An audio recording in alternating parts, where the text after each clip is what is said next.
Welcome to program views makers. मैं हूं आपके साथ शाइस्ता यूसुफ। मामला कुछ यूं है कि तहरीक इंसाफ के रवैये में तब्दीली आना शुरू हो गई है।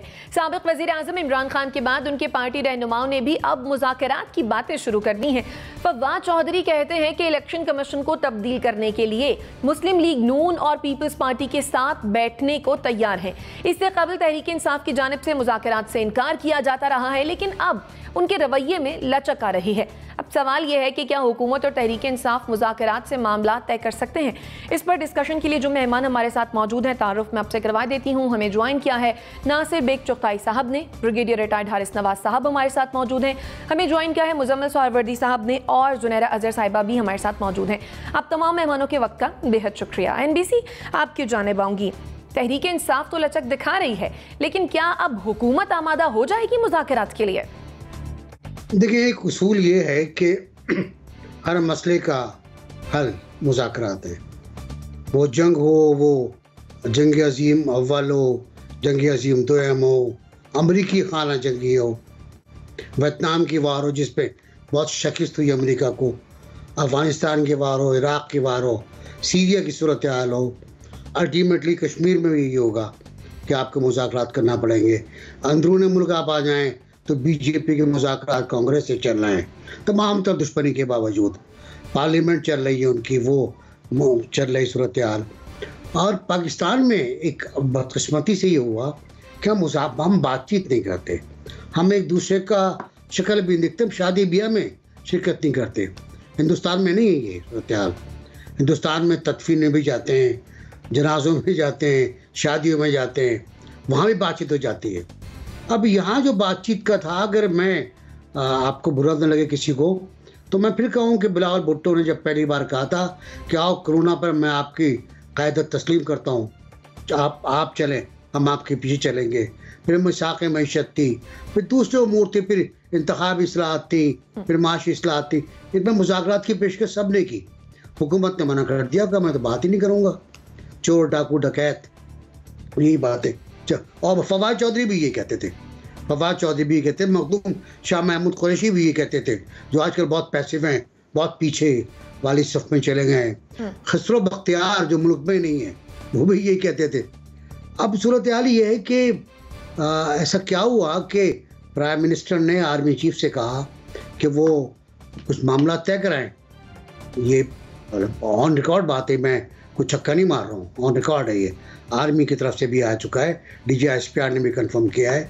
तो आर्मी चीफ गए थे ज़रदारी साहब के पास ऑप्शन लेकर, तो उन्होंने मना कर दिया था। फिर प्राइम मिनिस्टर ने कहा कि नहीं, ऑप्शन मैंने दिया था, और उन्होंने मना किया तो रिजेक्ट हो गया वो। फिर एक ऑडियो टेप भी आ गई। तो लेकिन ये कि ये सब चीज़ छोड़ दें, सब चीज़ें बेकार हैं। बातचीत करें, बातचीत होनी चाहिए। अब सूरत ये है कि अब हुकूमत अड़ गई है। अब हुकूमत कह रही है हम इनसे बात नहीं करेंगे, इन्होंने फसाद किया है और इन्होंने हंगामा किया है, इन्होंने इस्लामाबाद को जलाया है। लेकिन मेरा ख्याल है मुनासिब तरीक़ा नहीं है। अगर वो बातचीत करना चाहते हैं, किस पर बातचीत करना चाहते हैं वो? इलेक्शन कमीशन पर। इलेक्शन कमीशन पर बातचीत होगी तो वो कायदे हिज़्ब इख्तिलाफ से होगी और कायदे ऐवान से होगी। तो वो फिर मैं वही बात कहूँगा कि असम्बली में वापस आइए, अपना कायदे हिज़्ब इख्तिलाफ मुकर्रर कीजिए, बातचीत कीजिए, बातचीत शुरू कीजिए आइन के तहत, SOPs के तहत। और इलेक्शन कमीशन को आप तब्दील तो खैर नहीं कर सकते, वो आइनी होता है, उसमें कुछ तरमीम कर ले।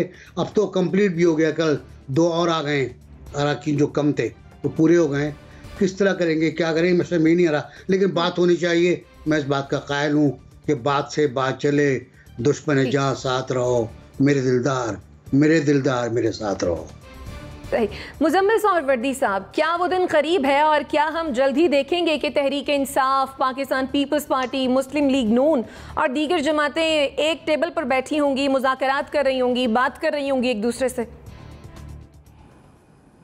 देखें, पहला तो सवाल आपका था चीफ इलेक्शन कमिश्नर और उन पर मुज़ाकरात पे।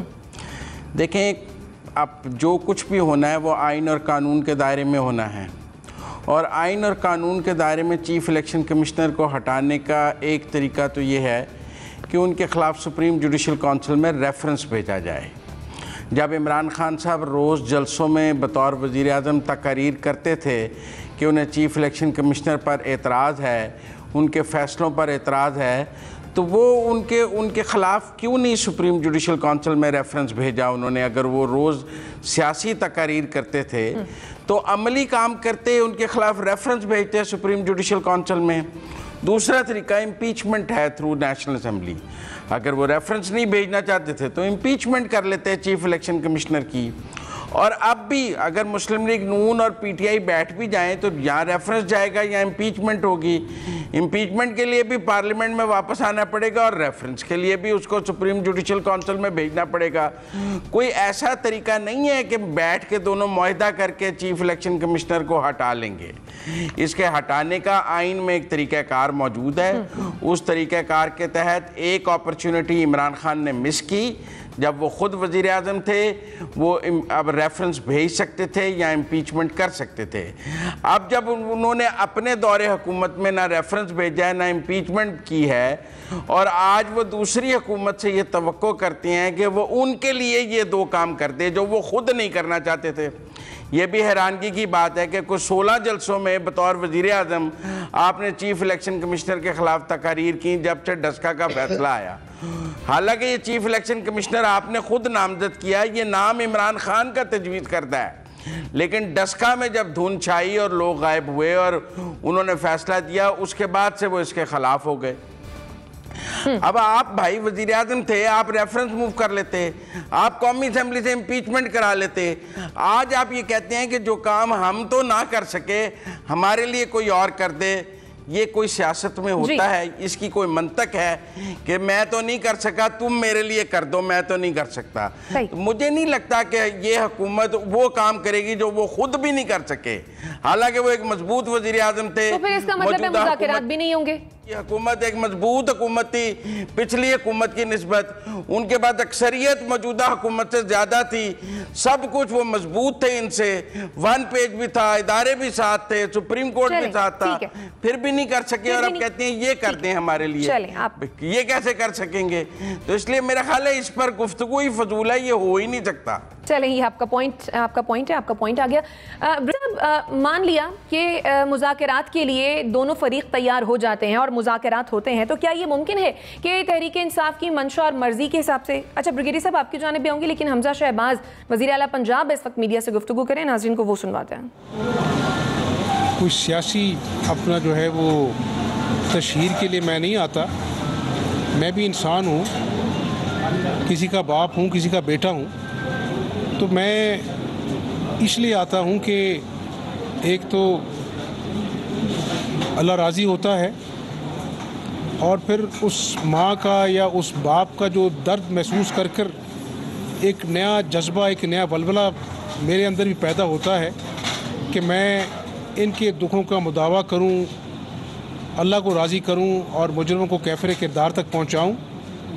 तो आपने सारी बातें ठीक की हैं, हम इंशाअल्लाह कसूरवारों की निशानदेही करेंगे, उनको कटहरे में भी लाएंगे, और सिर्फ मेरा आना काफ़ी नहीं है, ऐसा कानून बने और उस पर अमलदारी हो ताकि दोबारा कोई मुबीन जो है वो किसी माँ का लख्ते जिगर जो है वो इस तरह से अपना जो है ना वो ना जाए दुनिया से।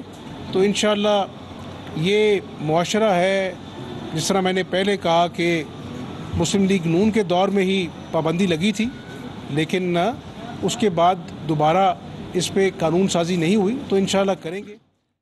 वज़ीर आला पंजाब हमजा शहबाज मीडिया से गुफ्तगू कर रहे थे। प्रोग्राम की जानिब वापस आते हैं।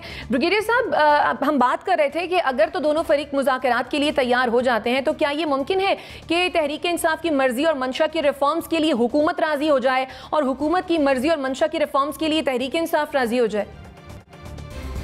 शायद साहब बात यह है कि एक ये तो बड़ा आसान है ना कि जी नहीं मुज़ाकरात कामयाब नहीं होंगे, मुज़ाकरात नहीं होने चाहिए। इसके बेनिफिट देखेंगे क्या होगा। हमें हर बात को नेगेटिव नहीं लेके जाना चाहिए। अगर ये मुज़ाकरात के लिए अल्टीमेटली हुकूमत कहती है अच्छी आए बात करें, what will happen? Number 1, they will sit, they will interact, कहीं ना कहीं आइस मेल्ट होगी। नंबर 3, उसके बाद नहीं होते इसके साथ और राहें खुलेंगी।